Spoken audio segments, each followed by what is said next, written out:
Nuqanaatitu wallaaloote osoo riibi gartee sirnaan waan xiqqaan hojjenne bilchoo nyaannaa miti. Bilisummaa siima xinnoo kana ammayyuun waan quubsaa hin geenye garuu quubsaa irra nuti naamnu osoo keenyas tumatti baay'ee gammadeera.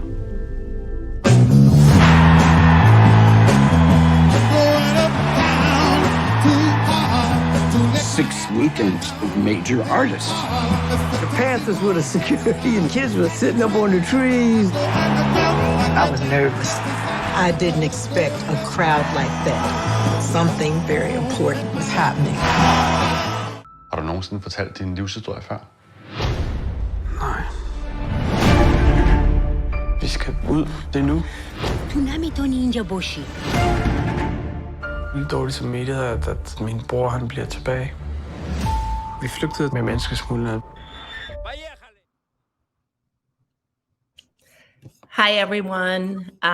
My name is Lisa Caesar, and I am the Chief Operating Officer of No Studios, and I am so thrilled and pleased to welcome you to the second segment of the No Studios Critical Content Series, which features conversations with some of the most impactful filmmakers from 2021. And it's a special night because I am joined by Kara Ogburn, the artistic director of Milwaukee Film. And Milwaukee Film is one of the critical content sponsors. Kara, how are you? Thank you so much for joining. Good. Yes, thank you. Thank you for having us. I think, in looking at the lineup, No Studios and Milwaukee Film share some alignment in our missions, really trying to connect filmmakers and films to their audiences, and also sort of starting those vital conversations that really matter for our community here in Milwaukee and around the world. And I'm so excited. Was so excited to see the film lineup because all three of the sort of feature films that are being featured are films I saw at Sundance like just about a year ago now. And as I gear up to attend Sundance again from my couch, I'm really excited to see what the next wave of those films and conversations will be. These three features all really open up a world, whether it's sort of a local world that's just in Harlem with our closing night film Summer of Soul, which we'll be seeing conversation tomorrow around, or tonight's films Via Dai, or this first film Flee, kind of brings us into that kind of other space in a really important way. And I'm so excited that you have the opportunity to really dig in with those filmmakers. I did want to note for our Milwaukee-based audiences that Milwaukee Film will be opening Flee at the Oriental Theater not this coming Friday, but the Friday following, the 28th of January. Tickets will be available soon. You can just go to our website, mkefilm.org, or walk on up to the box office. This is one you won't want to miss seeing on a big screen. It's really one of the most beautiful films of the year, last year, this year. It's a really wonderful film, and I'm really excited to be able to bring it to Milwaukee. But thanks, Lisa, so much for giving us the opportunity to help kind of support. No, we're super excited. So tonight, as Kara alluded to, it's a special night because we're offering two conversations with John Ridley. The first is with the director of Flee, Jonas Rasmussen, and the second, beginning at 7 p.m. Central Time, is a conversation with Jessica Bashir from Via Dai. So don't want to take up too much time because I know you all are interested in hearing these important conversations. One housekeeping note is that if you're watching the conversations from our website viewing page, we've included closed captioning for these conversations. You may need to refresh your screen, but then you can hit the CC indication in the corner of the display, and you should be able to access the closed captioning. And then also, before Kara and I leave you to the discussions, I just want to acknowledge and mention our sponsors, which include WISN 12 News, Generator, Women's Voices Now, Creative Cipher, and of course, Milwaukee Film. So thank you so much for supporting and joining these fantastic conversations, and we'll leave you to it.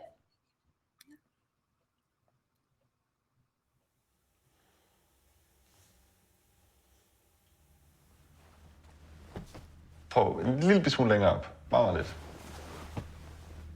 Så hvis du ligesom lukker øjnene nu, Ja. og prøver at trække vejret sådan dybt ind.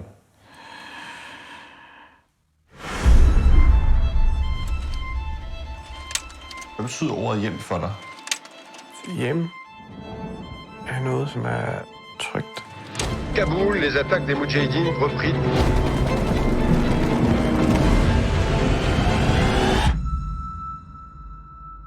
Har du nogensinde fortalt din livshistorie før? Nej. Vi skal ud. Det er nu. Lidt dårligt som mediet er, at min bror han bliver tilbage. Vi flygtede med menneskesmuglerne. Det værste mennesker i mit liv. Har du fortalt Kasper nogle af de her historier overhovedet? Nej.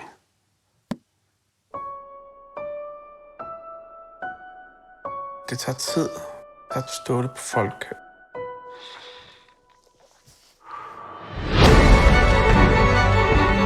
Det går rundt og tænke tilbage. Så det er min fortid, og det jeg kan ikke flygte fra det, og jeg har heller ikke lyst.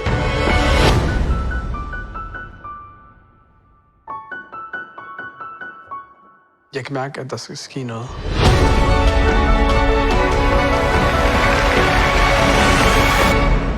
Her starter jo min historie.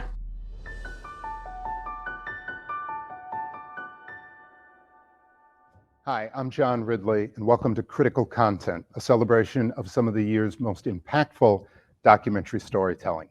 Critical Content is produced by No Studios in association with The Wrap and in partnership with WISN Television in Milwaukee, Milwaukee Film, and Creative Cipher.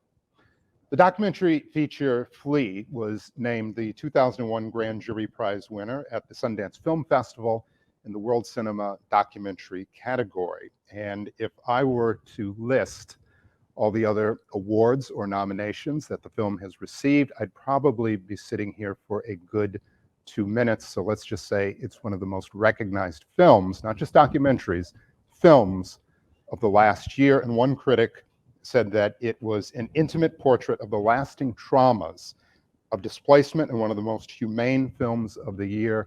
Not to over-aggrandize, but with respect to the writer, that's a bit of an understatement.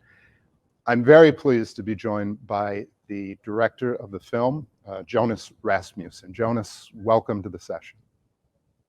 Thank you so much. Thank you. And congratulations on the film. It is incredibly powerful. It's incredibly humane. When we get together with Critical Content, we go through the films that we want to talk about over the year. I was not aware of Flea. Someone pitched it to me and they said it's, in short, it's a film about immigration. But the film is about so much more than just that. And there's some things, even in this conversation, I'd love to keep just a little bit arcane because I really believe people need to see this film and they need to feel it unfold. But I will say this, this is a documentary, but the central subject of the film, a man named Amin, who is an immigrant from Afghanistan, was not just a subject that you'd pick, but if I understand correctly, this man was a friend of yours, and his story was one that you knew for many years. Talk about your relationship to Amin and the subject matter, and the process of deciding that this was a story that you wanted to tell. Well, I met Amin when I was 15. I grew up in this very small Danish rural village. And when I was 15, Amin arrived all by himself. He was 16. And he stayed in foster care with a family just around the corner from where I lived. And he learned Danish incredibly fast. And we started meeting up at the bus stop every morning, going to high school. And we became very good friends. This is 25 years ago now. And of course, already back then, I was already curious about how and why he got to my village, but he didn't want to talk about it. And I of course respected that. But our friendship kind of went on and grew, and we've been traveling together, and we've had heartbreaks together. We've experienced a lot of things together. But always he had this, black hole, this hidden story that he didn't want to talk about. And then I have a background in radio documentary, and I think about 15 years ago, I asked him if I could do a radio documentary about his story. And he then told me that he knew that he would have to share his story at some point, but he didn't feel quite ready yet. But when he would be ready, he would like to share it with me. So I had it in the back of my head for a long time that this was something we could do together at some point. I just had to wait till he felt ready to do it. And then again, years passed, and I was invited for this workshop here in Denmark called Anidocs, where they find animators and documentary filmmakers and get them together to kind of develop ideas for animated documentaries. And they asked me if I had an idea, and I thought, okay, but maybe animation is the way to tell the story. And I then met up with him again and asked him if he would be willing to share his story with me, and we would then make it into an animated feature. And he finally said yes. He said that he felt ready to share his story, and he was really intrigued by the fact that he could be, anonymous behind the animation, because what you hear in the film is the very first time he talks about it. You hear his real voice talking about his innermost secrets, his traumas for the very first time. And it's not easy for him to talk about. So the fact that he could be anonymous and not be in the public eye with these stories was really important to him, that he could kind of keep control over when he wanted to talk about the story. Yeah, the film is, I'll say loosely, it's an animated film, and that was one of the things that when it was first pitched was very intriguing. And I do want to talk about the style in a moment, because although it's an animated film, and I'll bring this up later, to me it's almost a multimedia experience, which is part of it, to me, the genius of not just having the story, but how you tell the story. But one of the things for you, and you mentioned in a previous interview, that for you this was always a story about my friend, that it wasn't just a documentary, but you were really trying to help a friend tell a story. And you mentioned it was multi-years in making sure that he was comfortable, that he was ready to tell the story. But even as you began, and again, if I understand this timeline correctly, and I think it's important for people to understand how much time that this took for everyone to be ready, emotionally ready, in a place, and that there was a year and a half, once you began, I believe, recording some of these interviews, about a year and a half before you knew that this journey would lead to anything. What was it like in that time period, beginning something, but knowing, as you say, you were telling the story of a friend, and that it may not come to any more fruition other than deepening your friendship? Certainly nothing wrong with that. When you make documentaries and you have a subject and the story is sensitive, like you need to take the time to make sure that you do it right. And with this story, it was really about creating a space for him where he felt safe, that he felt that this was the right way to share his story. So we spent, as you said, a year and a half in the beginning, where we just kind of tried it out, and he tried to tell me little things, and then he could go home and he could think about, okay, does this feel right? Is it okay for me to kind of start sharing? And then he would slowly, share more and more. And it was just really crucial that he felt that this felt right. Just before we started, the very complex process of making an animated film, it was crucial that he felt that this was the way to do it.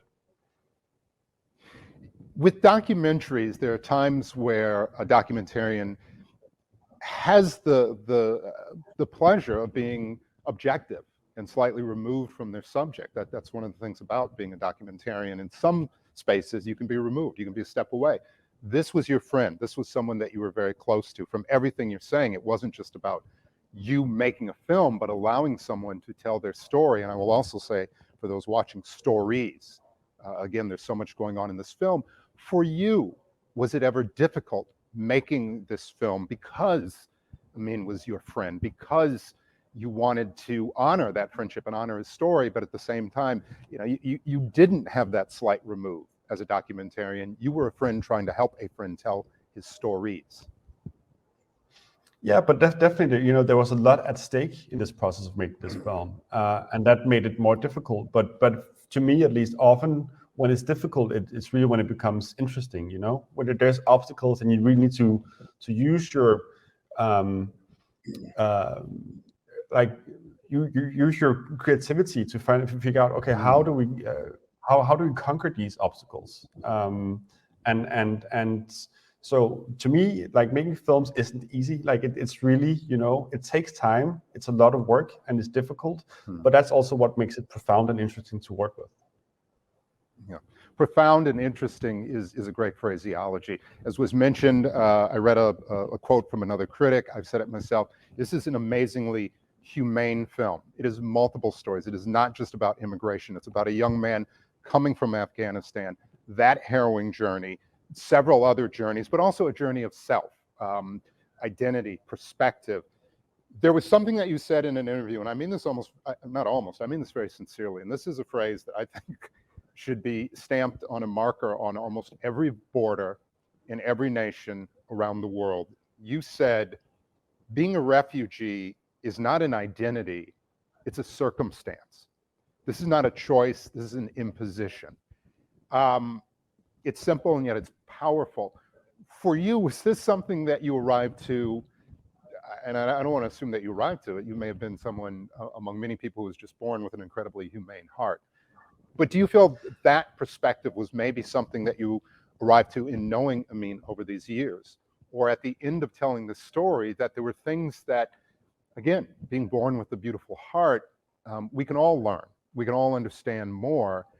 For you, did you find yourself going on an even more immense journey just through the process of telling this story? Yes, definitely. In the beginning, the genesis of the story is really my curiosity about my friend's story. It really comes from the friendship, and I didn't think that I wanted to do a refugee story and then went out and found a refugee. It was really about me having a friend who had this hidden secret, or had this hidden past for so many years, and I was fundamentally just curious about that. And then when we started making the film, I learned a lot, and there was different steps in that. In the beginning, we started doing the film in 2013. And then a couple of years later, we had a big refugee crisis here in Europe, or they call it a refugee crisis, but it's really a humanitarian crisis. But then it dawned on me, okay, but this is, yes, it's a story about my friend, but it's also a story about what it means to be a refugee. And I learned that, yes, Amin was a refugee, but that's not who he is. It was a circumstance that he lived through for 5 years of his life, and it's marked him forever. But he's so many other things, and it's not what it's not his identity. And then it also dawned on me that, well, I'm not a refugee myself, but 2 generations back, my grandparents had to flee as well. And that this this story of displacement is something that can happen to everyone. It's not just from the Middle East or South America. It happens everywhere, and it's something that could happen to you and me as well.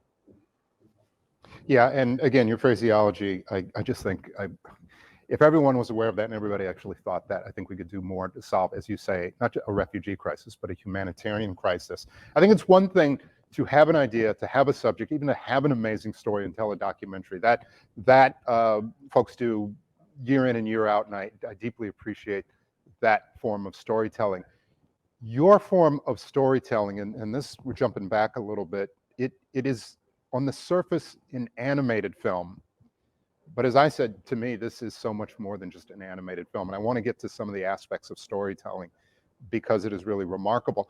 But you mentioned something earlier, and forgive me, I think you've jumped past it a little bit. I want to drill down on this. You were a radio documentary storyteller, but then you went to an animated documentary workshop, which to begin with, to me, is surprising. I didn't know there was such a thing. But just talk about that process, because being an animated film, I want to be clear with people, this is not a cartoon. This is not something for kids. That's fine. I think young people can watch this film and be impacted. But there is a real style, sense, thought, and directorial approach to this film. I want to get into all that, but let's just start with what sounds like, you went online, hey, it sounds like here's an interesting workshop.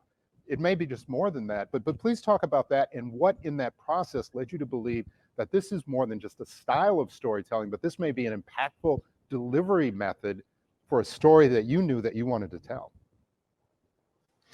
It was really when I started talking to the animators that I realized, okay, but there's more to this than just making him anonymous. But to go back a little bit, I have a background in radio documentary. I have also done film documentaries before I did Flea. So it wasn't just out of the blue that I thought I wanted to do a film.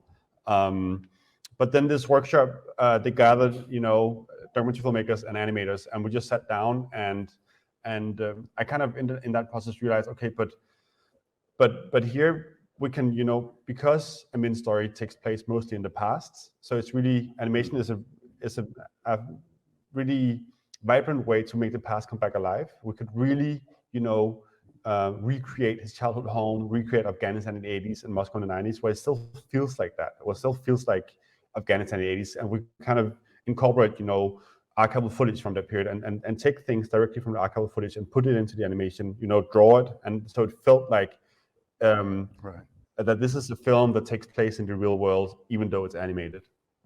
But then also because it's really a story about memory and trauma. And with the animation, it enabled us to be somewhat more honest to his emotions, because at times when he started to talk about things that's really hard for him to talk about, his traumas, you can sense it in his voice that he kind of slows down and it becomes a bit more incoherent his words.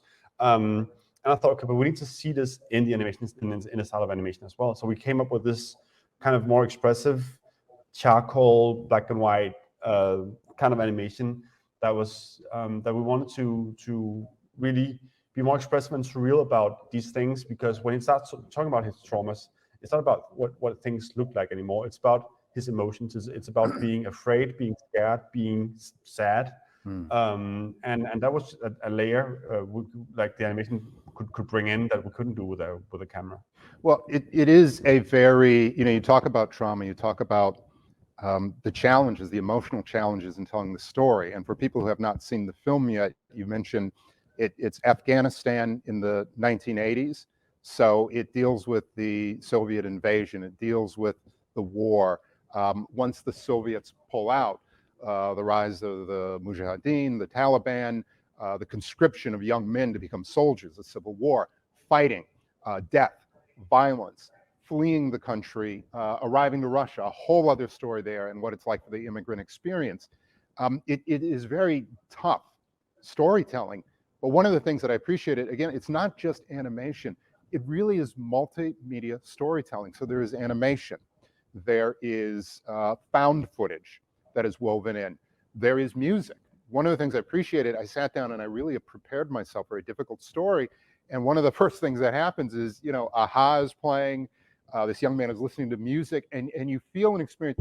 You arrive to these individuals as people, just as you were saying, before you understand that it's about circumstance. Talk about a little bit, if you will, that multimedia approach, the sound design, the music, all of those choices that you made to help put us in a place that I think most of us can't even imagine.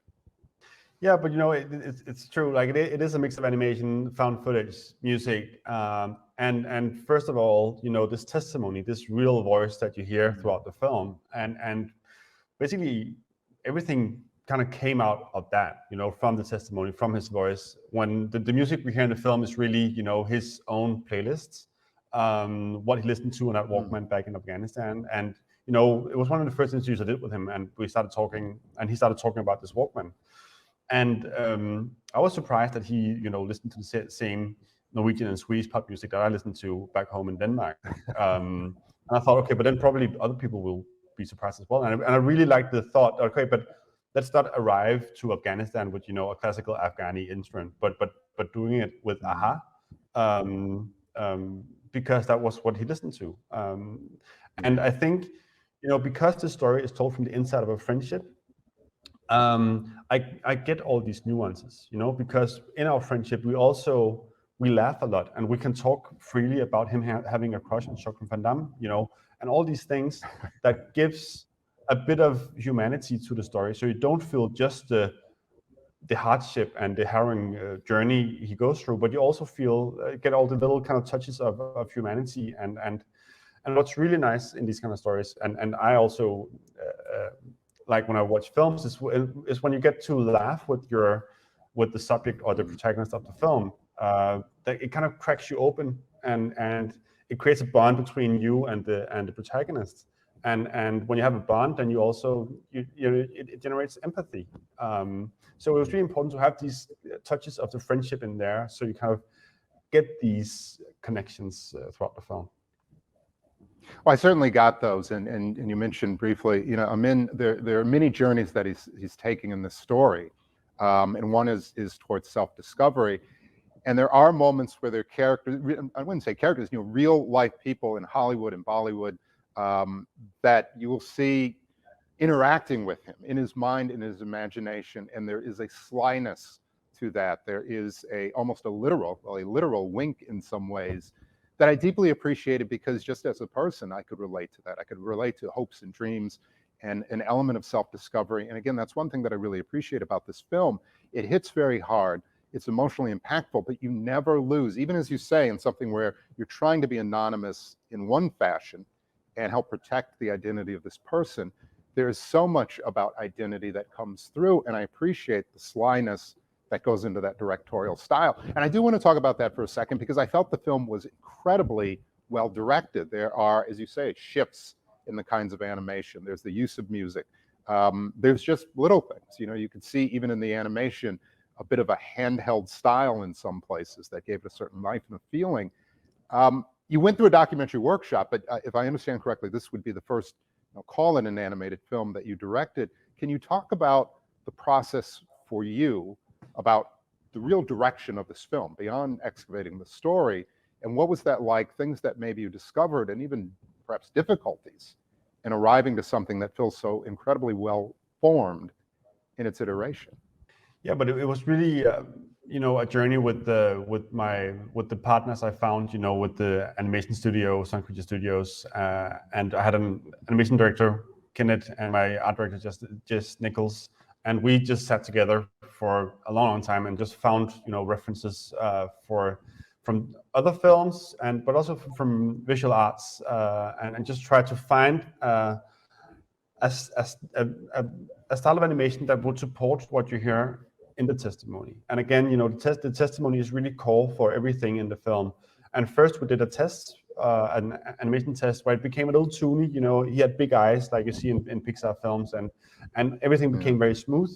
And it worked quite well, but it also became a little detached from the testimony. So we kind of had to go back, and really find a style of animation that supported the authenticity that is in the voice, in the fact that you have a real voice behind the animation.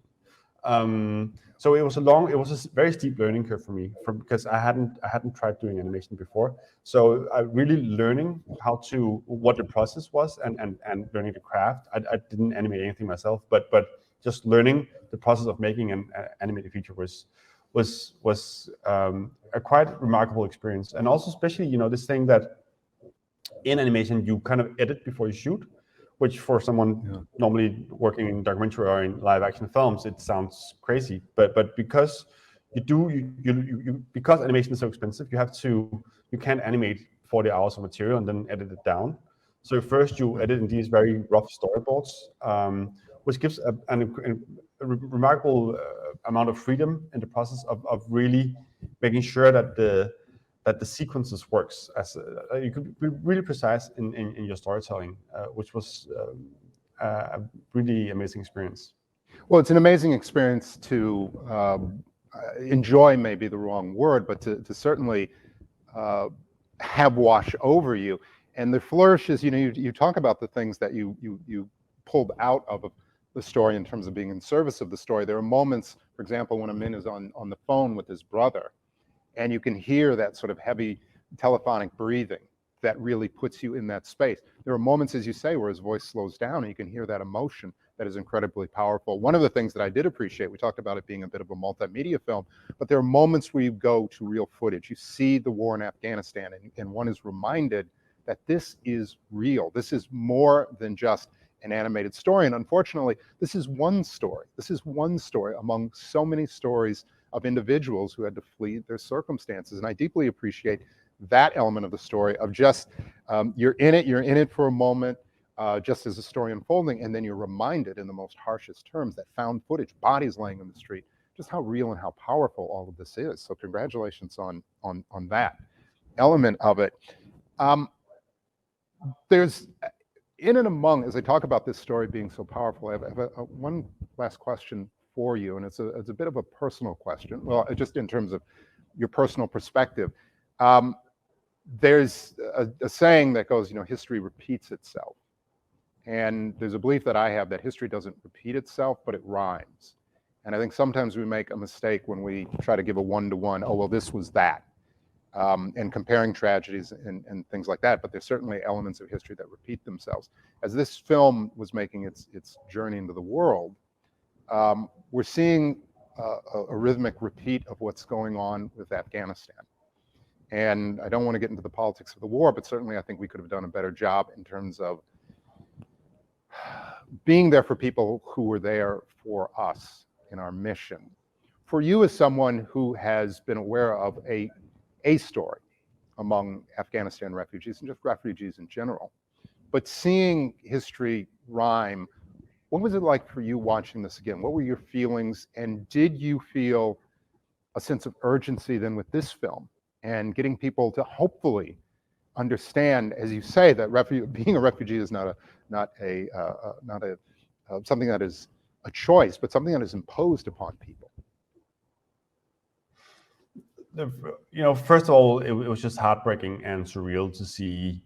It felt like it was exactly the same shots that I've been working on in this film. When Amin is fleeing Kabul, and then to see almost the exact same shots in the news was just surreal and heartbreaking, and even more so for Amin, who's very tied still with Afghanistan and has family members there, and it just reminded him that now a big group of an entire generation of Afghans are now going to be in the same situation he was in for years and be in a limbo somewhere.